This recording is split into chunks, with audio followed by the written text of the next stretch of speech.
اگر زندگی کے سبق میں آگے بڑھنا ہے، کامیابیاں آگے اور سبقت لے جانا ہے تو ان فرامین پہ عمل کریں۔ وقار بھی ملا، مانگنا بھی ملا، رونا بھی ملا، اشک بھی ملے، آنسو بھی ملے۔ ایسا ممکن ہے کہ میں مالدار ہو سکتا ہوں؟ ہاں ہو سکتا ہے، پر میں اللہ نے قرآن میں فرمایا ہے کہ جب تم استغفار کو لازم پکڑو گے، بیٹے، نہریں، نعمتیں، میوے، رزق میری حضور کے ایک ایک فرمان میں سچ ہے، حقیقت ہے، حقیقت ہے۔ اگر زندگی کے سبق میں آگے بڑھنا ہے، کامیابیاں آگے اور سبقت لے جانا ہے تو ان فرامین پہ عمل کریں۔ یہ جو چھوٹی چیزیں میں نے آپ کی خدمت میں عرض کی ہیں، ان پہ عمل کریں۔ آئیں پھر ایک اور چیز بھی تحفہ دیتا ہوں، حضرت امام حسن کا۔ یہ وہ گھرانہ ہے اہل البیت کا جن کی برکتوں سے معاشرے کو، زمانے کو دنیا بھی ملی، دین بھی ملا، عشق بھی ملا، حرمت بھی ملی، عزت بھی ملی، وقار بھی ملا، مانگنا بھی ملا، رونا بھی ملا، اشک بھی ملے، آنسو بھی ملے، اور اللہ کے خزانوں سے لینے کا مزاج بن گیا۔ اللہ سے لینے کا مزاج انہوں نے بنایا۔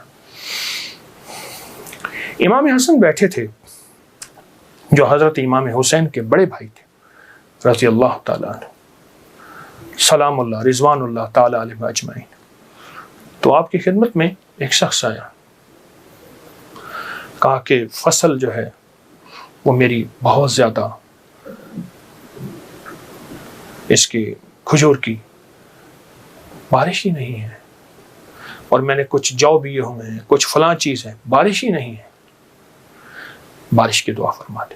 پھر میں دعا کرتا ہوں تو ایسا کر، سارا دن استغفر اللہ پڑھا کر، استغفر اللہ استغفر اللہ استغفر اللہ استغفر اللہ۔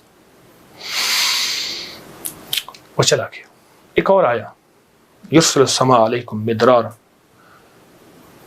بارش۔ ایک اور آیا، کہا کچھ بھی نہیں ہے۔ ایسا ممکن ہے کہ میں مالدار ہو سکتا ہوں؟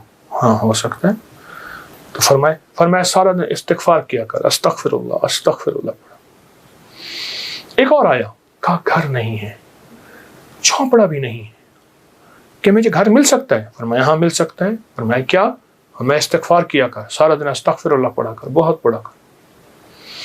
ایک اور آیا، اس نے کہا میں چاہتا ہوں میرے باغ ہوں اور میں باغات کا مالک ہوں، مجھ جیسا فقیر تنگ دست ایسا ہو سکتا ہے؟ میں ہو سکتا ہے۔ میں کیا؟ میں استغفار کیا کر۔ جو سائل آ رہا تھا اسے استغفار بتا رہے تھے۔ جب سارے سائل چلے گئے تو غلام نے پوچھا آقا آج آپ نے ہر بندے کو استغفار ہی بتایا ہے، کیا وجہ ہے؟ اور میں اللہ نے قرآن میں فرمایا ہے کہ جب تم استغفار کو لازم پکڑو گے، جب استغفار کو لازم پکڑو گے، پھر میں بارشیں برساؤں گا، پھر میں پھل دوں گا، پھر میں بیٹے دوں گا۔ اس میں ایک سائل وہ بھی آیا تھا جس کی اولاد نہیں تھی، اسے بھی فرمایا استغفار کر، اور اس نے میاں بیوی نے خوب استغفار کیا اور اپنے بیٹے عطا فرمائے۔ مدرارا بے اموال و بنی، انہارا، بیٹے، نہریں، نعمتیں، میوے، رزق، استغفار۔ اچھا استغفار سے مراد کیا ہے؟ استغفار، میں کسی ملک کے ایئرپورٹ پہ جا رہا تھا تو ایک صاحب نا 4 ویل والا وہ بڑا سا وہ تھا بریف کیس، اس کے ہینڈل سے اس کو چلائے جا رہے تھے ایسے تیزی سے، تو ایک دم فلائٹیں نکل رہی تھیں، راستہ تھا، تو ایکسکیوز می ایسے کرتے نہیں، یوں نکل رہے تھے، تو مجھے استغفار یاد آیا، اور ایکسکیوز می کہتے تھے نا، لوگ راستہ دے دیتے تھے۔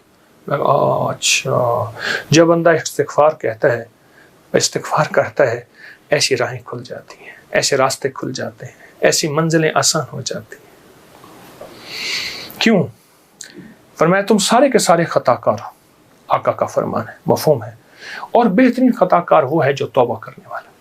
استغفار کے معنی یہ ہے کہ اللہ میں اعتراف جرم کرتا ہوں، اعتراف جرم کرتا ہوں۔ ہمارے یہاں ایک گھر کے قریب نا ایک دوسری گلی میں آرا مشین تھی، یہ لکڑیاں کاٹنے کی، تو اس کا ایک ٹریکٹر ڈرائیور تھا، پرانا روسی ٹریکٹر تھا جو بڑے بڑے تنے اٹھاتا تھا اس کے درختوں کے۔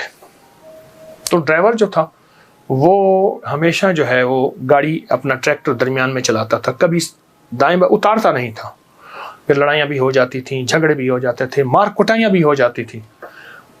وہ ڈرائیور میں نے دیکھا ہوا، بیچارہ ایک حادثے میں فوت ہوا۔ اچھا اس کے مزاج میں ایک عجیب بات تھی، وہ نا جاتے ہی لڑائی کر لیتا تھا، جھگڑے کر لیتا تھا، کبھی ٹریکٹر کا ویل نیچے نہیں اتارتا تھا. جھگڑا کرنے کے بعد، سارا کچھ کرنے کے بعد وہاں پہنچ کے اپنی قمیض اتارتا تھا، پولیس والوں کو کہتا تھا، تھانے والوں کو، یا جہاں کہیں اس کو لے جاتے تھے انصاف کے لیے یا جھگڑے کو ختم کرنے کے لیے، کہتا مجھے مارے، میں مجرم ہوں. وہ کہتے بات کیا ہے؟ کہہ رہے مارے میں مجرم ہوں. اب وہ کیسے مارے؟ بات تو سنیں. اچھا وہ بات تھی ایسی کہ اس کو مار پڑنی تھی. جب وہ کہتا تھا مجھے مارے تو مار پڑتی ہی نہیں تھی. کیوں؟ اس نے آتے اعتراف جرم کیا. جو استغفار کرتا ہے وہ سارا دن جرم کا اعتراف کرتا ہے. مولا میری تنہائیاں بھی داغدار ہیں، میری آنکھیں، میرا دل، میرے جذبے، مولا میری دن رات سارے داغدار ہیں. مجھے اپنی پستی پہ شرم ہے، مجھے اپنی پستی پہ شرم ہے. تیری وسعتوں کا خیال ہے، پر اپنے دل کو میں کیا کروں، اسے پھر بھی شوق وصال ہے. یاد میں تیری سب کو بھلا دوں، کوئی نہ مجھ کو یاد رہے. کچھ تجھ پہ سب گھر بار لٹا دوں، خانہ دل آباد رہے. نظر سے اپنی سب کو گرا دوں، فقط تجھ سے فریاد رہے. یار رہے یا رب تو میرا، اور میں تیرا یار رہوں.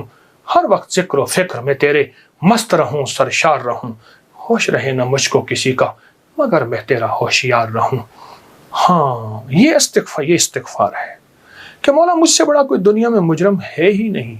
میں نے اپنے جرم کا 100% اعتراف بھی کرتا ہوں، مجھ سے بڑا کوئی مجرم نہیں. جب بندہ اس جذبے پہ آتا ہے پھر اللہ کے خزانوں سے اس کے لیے حیرت انگیز برکت، رحمت، رزق، عزت، وسعت، عطا، شفقت اور رحمت کے دروازے کھلتے ہیں. اللہم صلی علی محمد عبدک و رسولک وصلی علی المؤمنین والمؤمنات والمسلمین والمسلمات یا اول الاولین و یا آخر الآخرین یا ذی القوة المتین یا راحم المساکین یا ارحم الراحمین یا اکرم الاکرمین یا اجود الاجودین یا ذی الجلال والاکرام.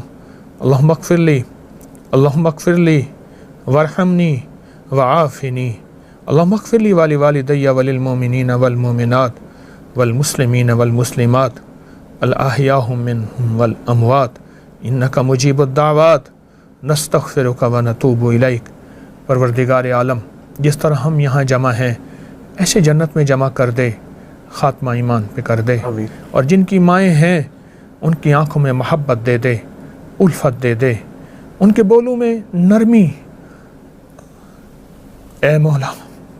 اور جن کی اس دنیا سے رخصت ہو گئی ہیں وہ ماؤں کو نہ بھولیں، ان کی قبروں کو نہ بھولیں، ان کو ہدیہ دینا نہ بھولیں. اللہ وہ گھڑی کیسی ہوگی جب موسیٰ علیہ السلام، جس کو قرآن میں موسیٰ فرمایا اور ان کا نام یوں خابص، اے اللہ وہ اپنی ماں کو کیسے محبت دیتے ہوں گے. موسیٰ، یا اللہ ہمیں بھی ماؤں کو دعائیں عطا فرما، اور دعاؤں سے دور نہ فرما، وفاؤں سے دور نہ فرما، کیفیات سے دور نہ فرما. میرے آقا حج پہ تشریف لا رہے تھے، اماں کا مزار آیا، اب ہمیں سارا لشکر وہیں رہ گیا. اور میرے آقا کی 60 سال کے قریب عمر تھی، گھٹنوں میں سر دے کے جو روئے اماں کے مزار پر.